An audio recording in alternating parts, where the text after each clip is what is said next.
मैं हूं मनोज। मिथिला मंच न्यूज लगातार शिक्षा और चिकित्सा के क्षेत्र में कार्य करती आ रही है, क्योंकि अगर कहा जाता है कि जिंदगी में अगर आप कोई सामाजिक कार्य करना चाहते हैं तो ये दो क्षेत्र ऐसे हैं जिसमें आप बेहतर कार्य करके लाखों हजारों लोगों की जिंदगी को बचा सकते हैं, उन्हें सही राह पर ला सकते हैं। शिक्षा के क्षेत्र में मिथिला मंच न्यूज ने विगत कई दिनों से अगर विश्लेषण किया है कोटा से लेकर के दरभंगा तक, जिस पर आज दरभंगा के हम कुछ स्कूल संचालकों से बात करेंगे और हम ये बता दें आपको कि दो कैटेगरीज करना है स्कूलों का।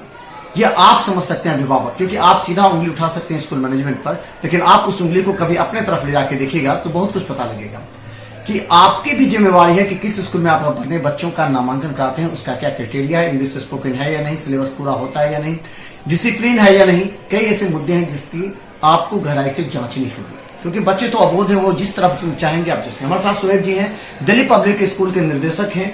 एक समय हम बता दें, दिल्ली पब्लिक स्कूल जब संघर्ष करके प्रारंभ किया था तो लोगों को यह लगा था कि यह दिल्ली पब्लिक स्कूल दिल्ली के नाम पर ही बनाया गया, लेकिन इन्होंने अपनी मेहनत से, लगन से उस स्कूल को, भले नाम दिल्ली पब्लिक स्कूल हो, लेकिन इन्होंने अपने तजुर्बे, अनुभव के आधार पर इस स्कूल को एक ऐसी ऊंचाइयों पर खड़ा किया है जहां पर हमने देखा है कि बच्चों में इंग्लिश स्पोकन भी रहा है।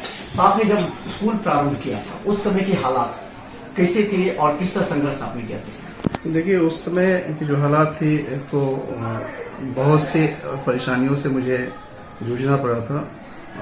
मार्केट के अंदर की बातें, गार्जियंस के अंदर में जो उनकी सोच थी, लेकिन सभी चीज़ों को, सारे चैलेंजेस को मैं फेस करता रहा और फेस करने के बाद मैं उन सारे गार्जियंस को आज भी बहुत उनका मैं शुक्रगुजार हूँ कि उन्होंने मुझ पर बिलीव किया, भरोसा किया। उनका फेथ हम पर बहुत ज़्यादा था कि ये आदमी कुछ कर सकता है। तो मैं भी ईमानदारी से जो जिम्मेदारी ली, उस जिम्मेदारी को का निर्वहन मैंने किया और आज तक करता आ रहा हूँ और मैं अपने मेहनत से पीछे नहीं हट रहा हूँ।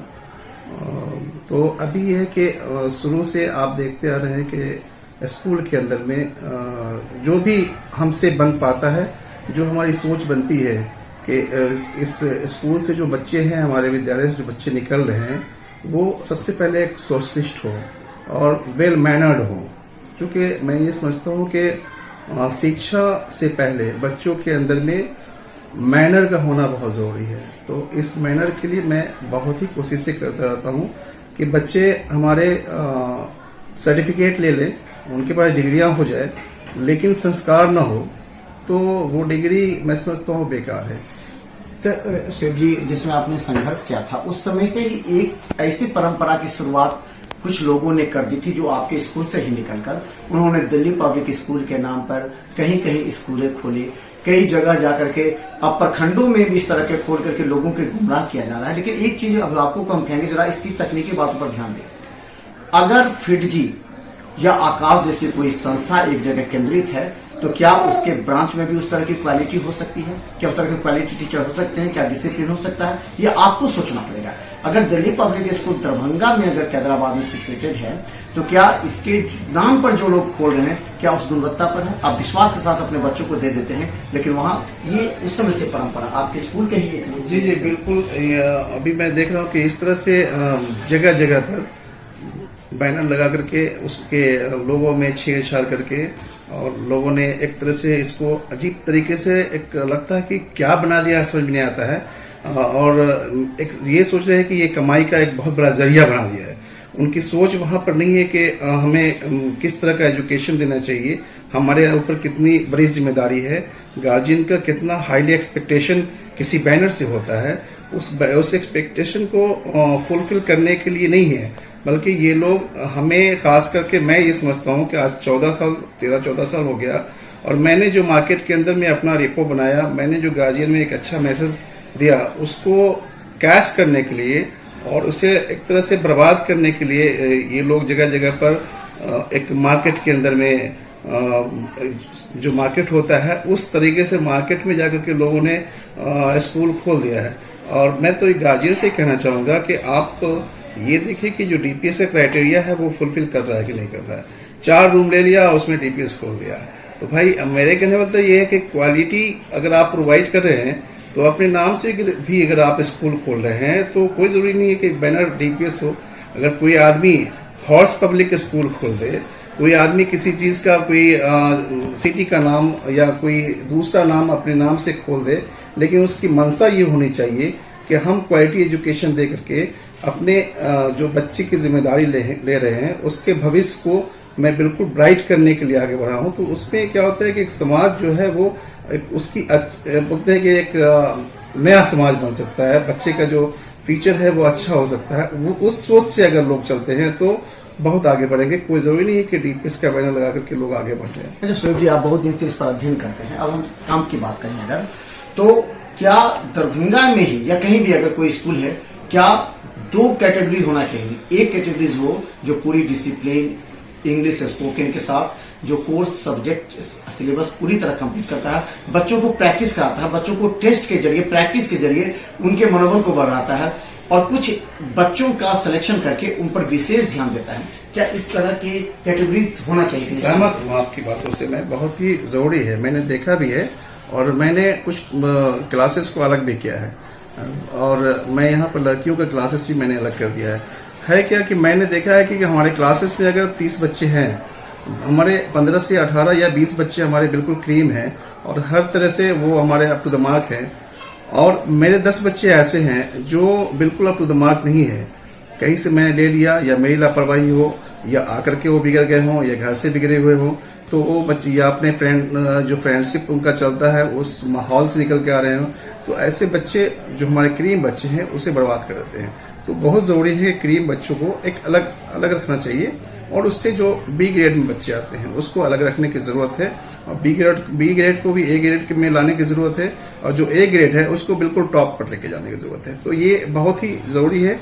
स्कूल देखिए, स्कूल के अंदर में टेक्निक की जरूरत होती है, और स्कूल तो सब लोग खोल लेते हैं, ऐसी बात नहीं, खोल रहे हैं, चला रहे हैं, लेकिन इसके लिए एक टेक्निक, एक नई खोज की जरूरत है कि आज के जमाने में हमारे बच्चों को क्या क्या चाहिए। जिस तरह से बच्चे मैं देख रहा हूँ कि जो 20 साल 15 साल पहले जो बच्चे थे उनके अंदर में जो संस्कार था, उनकी जो सोच थी, और आज देखता हूँ हम इतना मेहनत करते हैं, मैं मैनर के लिए इतना लड़ता हूँ यहाँ पर कि हमारे बच्चे वेल मैनर्ड हो, उनके अंदर में डिसिप्लिन हो, और वो एक अच्छा स्पोकर हो, बल्कि स्पोक्समैन बन जाए, हमारे यहाँ एक अच्छा इंग्लिश बोलने वाला बच्चा हो, उसके लिए मैं हमेशा प्रयास करता रहता हूँ। लेकिन मैं आपको बता दूं कि आज भी जो 10 साल पहले के बच्चे, वो बैच हमें याद आता है कि कैसे बच्चे थे, और आज के बच्चे में बहुत फर्क है।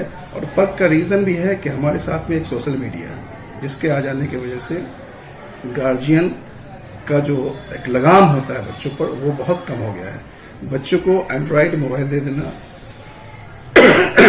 और बच्चों को एंड्रॉयड मोबाइल आप दे रहे हैं, और बच्चे उस मोबाइल को का यूटिलाइज कैसे कर रहे हैं, गार्जियन उसका मॉनिटरिंग नहीं कर रहे हैं। वहां से बच्चे सोशल मीडिया से बहुत खराब हो रहे हैं। मोबाइल से बच्चा, मैं समझता हूं कि बहुत ज्यादा खराब हो रहा है। आज जो भी नशा का मामला हो, या आज आप देख ले कि हिंदुस्तान के अंदर में जो रेप कांड हो रहा है, ये सब क्या है? ये सब सारा जो है मामला बस यहीं से है कि उनको सही तरबियत नहीं मिल पा रही है।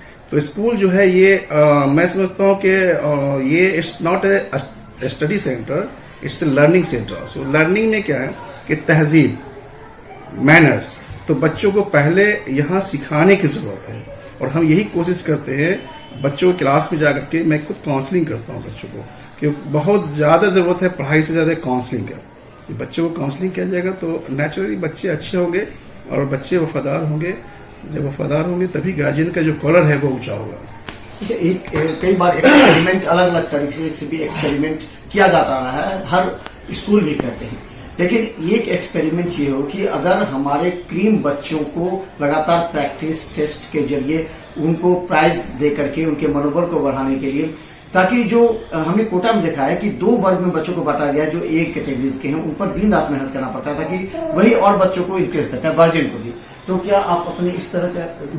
बिल्कुल, ये बहुत अच्छा आपका भी सुझाव मुझे बहुत अच्छा लग रहा है। ये होना चाहिए, और इन चीज़ों को हम लोग ने बहुत ज़्यादा तरजीह नहीं दिया था, लेकिन जब से मैं 2-3 महीने से अभी मैंने बाइफरकेट किया है और सारे बच्चों का लिस्ट मंगा करके कौन बच्चे का किस पोजीशन में है, उनका क्या ग्राफ है, अभी करने के बाद मैंने बहुत से क्लासेस का मैं सेक्शन बना करके ये चीज़ें कर रहा हूँ। गार्जियन का भी कुछ ऑब्जेक्शन आता है कि हमारे बच्चे को ए से बी में क्यों कर दिया, बी से सी में क्यों कर दिया, लेकिन रीज़न यही है हमारा कि करने का मतलब है कि ऐसे जो बी ग्रेड के लड़के हैं हमारे पास में है, उनको ऐसा नहीं कि उनके ऊपर हमारा फोकस ज़्यादा होगा, वो करते हैं। बी ग्रेड को मैं ए ग्रेड में लाने की कोशिश से कर रहा हूँ, और जो हमारे ए ग्रेड हैं उनको बिल्कुल इन सब चीज़ों से, जो आपने अभी बताया कि उसके साथ प्रैक्टिकल्स हो, उसके साथ एक्स्ट्रा एक्टिविटीज़ को लेकर के उनको आगे बढ़ाने की कोशिश करनी चाहिए, ताकि बच्चा जो है जिसमें उसका जो ग्राफ है वो लेवल से ऊपर जाए। और जो गार्जियन किसी हमारे एक पैरेलल स्कूल से जो हमारा स्टैंडर्ड है, उस स्टैंडर्ड से कहीं से ट्रांसफर होकर आ रहे हैं, कहीं से एक एक्सपेक्टेशन के साथ चूज करते हैं कि हमारे डीपीएस में जाना होगा तो वहां पर हमारे बच्चे के लायक वो स्कूल है, तो अगर हम ऐसा नहीं करते हैं तो मैं ये समझता हूँ कि उनका जो एक्सपेक्टेशन है वो गड़बड़ हो जाएगा, उनकी सोच के अनुकूल हम नहीं उतर पाएंगे, तो वो ये अच्छा नहीं होगा हम गार्जियन के साथ में भी, बच्चों के साथ में भी, स्कूल के साथ में भी। तो ये अच्छी चीज़ है, मैं पहल कर रहा हूँ, हम लोग और आगे बढ़ाएंगे इसको। अब अंतिम एक शब्द और वो भी है, वो काफी भी महत्वपूर्ण रखता है, क्योंकि हमें दरभंगा की शिक्षा व्यवस्था को और बेहतर बनाना है ताकि यहाँ के अध्यापकों का विश्वास हो सके। एक चीज हमने देखा था कि कई जगह बच्चों के अंदर उनके कैपेसिटी को बढ़ाने के लिए जो डिबेट होने चाहिए थे, जो उन लोगों को किसी एक टॉपिक पर लगातार हर महीने में उनको बोलने की जो स्पीच है उसको बढ़ाना चाहिए था।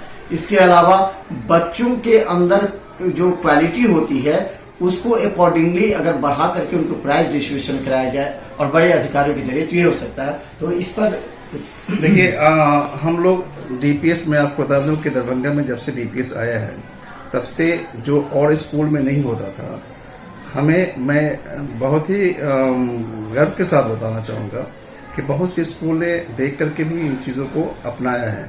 अब बच्चों को अवार्ड देना, ये हर साल हम लोगों का एनुअल प्राइज डे होता है। हमारे बच्चे अपने अलग अलग भाग में जहाँ जहाँ उनका एक अच्छा प्रदर्शन होता है, उस प्रदर्शन के आधार पर हम बच्चों को अवार्ड करते हैं, उनके सारे गार्जियंस होते हैं और उनके बीच में हम लोग हर साल करते हैं, हर तरह का अवार्ड मिलता है हमको। और ये हमारे यहाँ एवरी ईयर होता है। एनुअल फंक्शन एक अलग चीज़ हो गया, लेकिन एनुअल प्राइज डे हम लोग देते हैं ताकि बच्चों का मनोबल और भी ऊंचा हो, उनको ये फील हो कि नहीं, हम अगर अच्छा करेंगे तो स्टेज पर बुलाए जाएंगे, हमें अवार्ड दिया जाएगा, और ये उनका हक बनता है, ये होना भी चाहिए। बच्चों को बूस्टअप करने की ज़रूरत है और बच्चों को ज़्यादा काउंसलिंग करने की ज़रूरत है, आगे बढ़ाने की ज़रूरत है। हमारी जिम्मेदारी ये है कि बच्चों को हम आगे बढ़ाएं।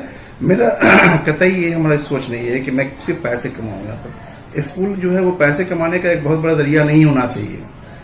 स्कूल के अंत से, स्कूल के माध्यम से हमारे समाज में, हमारे अपने जिला में और हमारे राज्य में एक ऐसा माहौल बन जाए कि लगे कि हाँ, यहाँ के लोग जो है बिल्कुल एजुकेशन के जरिए बहुत आगे बढ़ रहे हैं, इनके अंदर बहुत संस्कार आ गया, इनकी सोच बहुत डेवलप हो गई। तो हर स्कूल को ये सोचना चाहिए कि जब बच्चे एजुकेटेड होंगे, बच्चे के अंदर में क्वालिटी एजुकेशन होगा, वो शिक्षित होंगे तो हमारा समाज शिक्षित होगा, समाज का एक अच्छा निर्माण होगा, और समाज जब आगे की ओर बढ़ेगा तो मैं समझता हूँ कि इसी तरह से हमारा जिला और हमारा राज्य आगे बढ़ेगा और फिर हमारा देश आगे बढ़ेगा। तो चलिए, बहुत बहुत धन्यवाद शोएब जी हमारे साथ हैं। और हम बता दें 3 मुद्दे पर हम काम कर रहे हैं। पहला मुद्दा रहेगा हमारा कि दरभंगा के विभिन्न स्कूलों में कोऑर्डिनेटर के जरिए उन बच्चों को एक मैनर और मेजर अलग अलग ग्रुप में बांटकर उन्हें हम डिबेट कराएंगे। यानी कि अगर दरभंगा के 6-7 स्कूलों का हम सिलेक्शन कर रहे हैं, उनके बच्चे ऑनलाइन, यानी अगर डीपीएस का यहाँ है तो एक डीपीएस यहाँ का हो, फिर कोई अन्य स्कूल का बच्चे, दोनों जगह हमारे रिपोर्टर रहेंगे और वहां से हम स्टूडियो के जरिए दोनों को एक टॉपिक देंगे और दोनों का डिबेट हम कराएंगे ताकि और भी बच्चे इंकरेज हो सके। क्योंकि हमारा उद्देश्य है दरभंगा की शिक्षा व्यवस्था को बेहतर करना, और जो स्कूल मैनेजमेंट इस क्षेत्र में आगे आकर बच्चों के लिए काम करता है, अभिभावकों के अगर कैरियर के हैं, बच्चों के कैरियर बनाता है, उन्हें हम निश्चित तौर पर सपोर्ट करेंगे। देखते रहिए मिथिला मस्ट न्यूज, और अपना सुझाव आप निश्चित तौर पर हमारे कमेंट बॉक्स में दें, यूट्यूब पर सब्सक्राइब करते हुए, ताकि हम चाहते हैं कि ये मिशन सक्सेस हो। धन्यवाद।